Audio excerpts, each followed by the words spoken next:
கோபிச்செட்டிப்பாளையத்திலிருந்து கனகராஜ்ன்றவங்க எழுதியிருக்காங்க சுவாமிஜி. எனக்கு 2 மகள்கள் உள்ளனர். என் மூத்த மகளின் பெயர் பரமேஸ்வரி. பிறந்த தேதி 27/12/1991.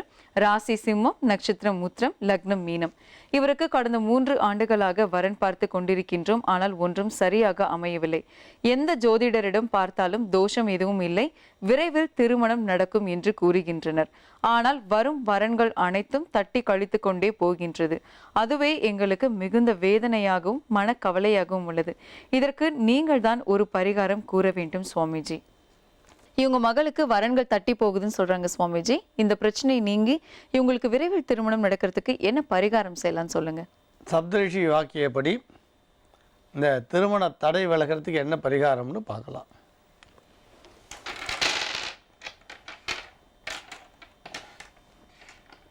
இப்போ நீங்கள் இந்த தோஷம் இல்லை அப்படின்ற ஒரு விஷயத்தை பற்றி பேசும்பொழுது, இப்போ சில பேர் சொல்லுவாள் ஜாதகத்தில் எந்த தோஷமும் இல்லை, ஆனால் கல்யாணம் ஏன் தள்ளி போகிறது? இது விவாகம் விதிபூர்வகம். விவாகத்தில் பார்த்திங்கன்னா எந்த தோஷமும் இல்லாமல் கல்யாணம் தள்ளி போகலாம். இல்லை தோஷம் இருக்கிற ஜாதகத்துக்கு சீக்கிரம் கல்யாணம் ஆகலாம். அது எப்படின்னு கேட்டிங்கன்னா, சில பேர் பார்த்திங்கன்னா காலேஜ் முடிக்கச்சே கல்யாணம் ஆகிடுது, அதுக்கப்புறம் அவர் வெளிநாடு போயிட்டார், எனக்கு விசா கிடைக்கல, 7 வருஷமாக நான் சென்னையில் தான் இருக்கேன், அவர் அமெரிக்காவில் இருக்காருன்னு சொல்கிறேன். அப்போ பாருங்கள் என்ன தோஷம்னு சொல்லுவீங்க? இதை கல்யாணம் ஆகி தனித்தனியாக பிரிஞ்சிருக்கா. இன்னொருத்தர் பார்த்தா விருப்பப்பட்டு கல்யாணம் பண்ணிட்டா, லவ் மேரேஜ். ஆனால் ஒரு 2 மாதம் குடும்ப இடத்துல சண்டை போட்டு 2 பேரும் தனியாக போயிட்டான். காலேஜ் படிக்கும்பொழுதே லவ் மேரேஜ், படிப்பு முடித்தாங்களோ இல்லையோ திருமணம். சரி 2 வீட்லேயும் ஒத்துண்டா.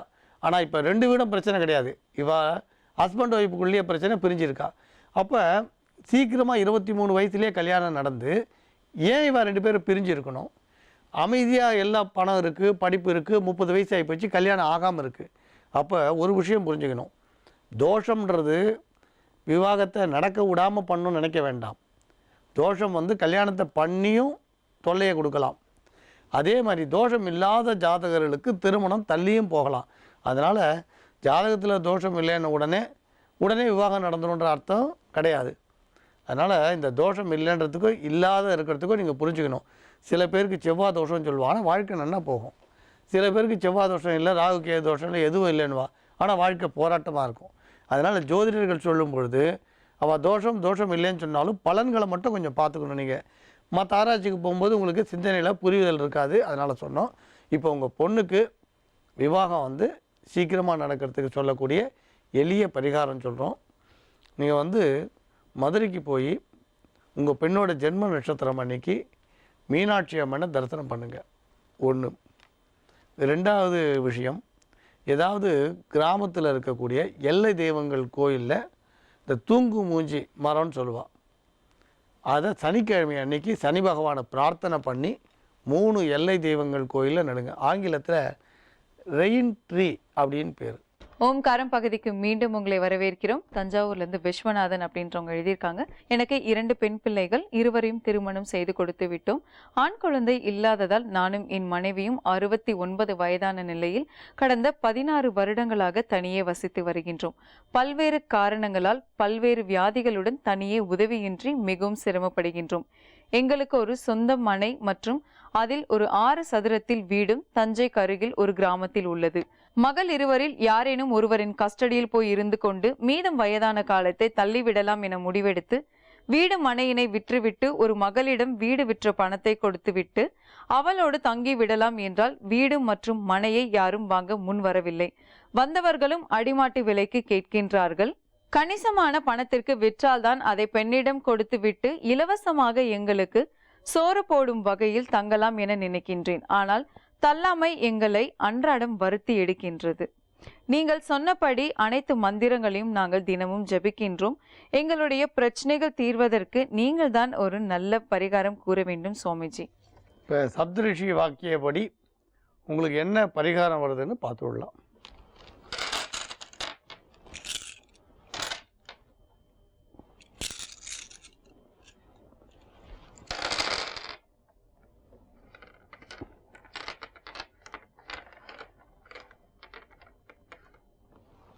பொதுவாக இந்த ஒரு இடம் விற்கிறதா இருந்தாலும் வாங்கிறதா இருந்தாலும் உலகத்தில் இயற்கையாகவே சில நியதிகள் வந்து நடந்துக்கிட்டே இருக்கும். பொதுவாக எது வலிமையானதோ அது வலிமையாக இருக்கக்கூடிய, வலிமை குறைவாக இருக்கக்கூடிய விஷயத்தை எடுத்துக்கிட்டே தான் இருக்கும். உலகத்தில் வலிமையான விஷயம் ஜெயிச்சுக்கிட்டே இருக்கும். இப்போ நீங்கள் சாதாரணமாக பாருங்கள், நம்ம மனித இயல்பை நீங்கள் வந்து வெளியில் வெயிலில் பூ கட்டி விற்றுட்ருப்பா, காரில் போய் நிறுத்திட்டு அந்த அம்மா இறங்கி கேட்பா 15 ரூபா முழன்னொடனே அந்த வயசானம்மா பூ விற்கிறவா கிட்ட 12 ரூபா கொடுக்குறியா? அப்படி பார்த்தீங்கன்னா இவள் 3 ரூபா சில்லறை கொடுத்தா கூட அவள் வாங்கி படத்தில் வச்சு என்ன பண்ணுவாளோ தெரியாது. ஏன்னா இப்போ 1 ரூபா 2 ரூபா காயினுக்கு மதிப்பு குறைச்சி போகிறதுன்னு வச்சுக்கோங்க. அந்த 3 ரூபா பேரம் பேசுகிறதுனால காரில் ஏசியில் வந்து இறங்குறவா வெயிலில் பூ விற்கிறவா கிட்ட 3 ரூபா பேரம் பேசுவாள். நீங்கள் அதை பார்த்துருப்பீங்க. அதே மாதிரி வயசானவா இடம் வைக்கிறான்னு உடனே ஒரு தீர்மானத்துக்கு வந்துடுவாள். ஏதோ அவளுக்கு பண கஷ்டம், இல்லை வந்து வியாதி, இல்லை மருத்துவ செலவு, இல்லை குழந்தைகளால் வருத்தம், இப்படி ஏதோ ஒரு தீர்மானத்துக்கு வந்துடுவா வாங்குறவா. அப்படி வரும்பொழுது என்ன ஆகிடுதுன்னு கேட்டிங்கன்னா, சரி நம்ம என்ன ரேட்டு கொடுத்தாலும் இவன் நமக்கு கொடுத்துருவான்ற ஒரு எண்ணம் வந்து இயற்கையாகவே வந்துடுது. இதை தவிர இப்போ தான் நிறைய மீடியேட்டர்ஸ் இருக்கா இல்லையா, அந்த புரோக்கர்ஸ்ன்னு பேர் மீடியேட்டர். இந்த மீடியேட்டர்களுக்கு என்ன ஒரு எண்ணம்னா, நாம் வச்சது தான் விலை. அதனால் என்னென்னு கேட்டிங்கன்னா, இப்போ நீங்கள் ஒரு 30 லட்சம் சொன்னீங்கன்னா மீடியேட்டரை வாங்கிட்ட சொல்லுவாள் 25 லட்சத்துக்கு முடிக்கிறேன், எனக்கு என்ன தரேன்னு. இந்த மீடியேட்டர்களால் இருக்கக்கூடிய தொல்லையும் உண்டு. இதனோட உங்களோட வியாதி சொன்னீங்க. அப்போ பார்க்குறவாளுக்கு உங்களோட வயோதிகம், உங்களோட வியாதி, அதனால் வரக்கூடிய தளர்ச்சி வந்து உங்களுக்கு ஆட்டோமேட்டிக்காக அவளை பேரம் பேச வைக்கிறது. இது வந்து இயற்கையாக இருக்கக்கூடிய நிலை. இந்த இயற்கையான நிலையும் இதில் உங்களோட கிரக நிலையும் வேலை செய்கிறது. காலபலம், கிரக பலம், உங்களோட தசா புத்தியும் வேலை செய்கிறது. இந்த ரெண்டுமே உங்களுக்கு பலகீனமாக மைனஸாக போகும்போது, நெகட்டிவாக போகும்பொழுது நீங்கள் எடுத்த காரியம் ஜெயிக்கிறது கொஞ்சம் கஷ்டமாக தான் இருக்கும். இது மாதிரி இருக்கும்போது தான் சில பேர் வேணும்னே அட்வான்ஸ் கொடுத்து இழுத்து அடிக்கிறது, இல்லை இடம் பிடிச்சிருக்குன்னு சொல்லி கொஞ்சம் கொஞ்சமாக உங்களை பேரம் பேசி இறக்கிறது. இந்த மாதிரி கூத்துக்களும் நிறைய நடக்கும். அதனால் இப்போ எதுக்கு சொல்ல வந்தேன்னா, இந்த மாதிரி வயோதிகத்தில் இருக்க உங்களுக்கு இந்த தொல்லை தீர்றதுக்கு நீங்கள் பண்ணுற பரிகாரத்தை பண்ணிவிடுவாங்க. அதுக்கு நடுவில் சில விஷயங்களை சொல்கிறோம், செய்யுங்க. ஆனால் நீங்கள் குறிப்பிட்ட ஒரு விஷயம் பாருங்கள், நீங்கள் யதார்த்தத்தை சொல்லியிருக்கீங்க. பொண்ணு வீட்டில் போய் உட்கார்ந்தா கூட பேயிங் கெஸ்ட் மாதிரி தான், விற்று அந்த பணத்தை கொண்டு போய் கொடுத்துட்டு இருந்தால் தான் நல்லதுன்னு நீங்கள் புரிஞ்சுட்டுருக்கீங்க. அது உண்மையிலேயே யதார்த்தமான ஒரு உண்மையான விஷயந்தான். ஆனால் வெளிநாடுகளில் பார்த்தீங்கன்னா அரசாங்கம் பென்ஷன் கொடுத்துட்றா, அதனால் அந்த பிரச்சனை இல்லை.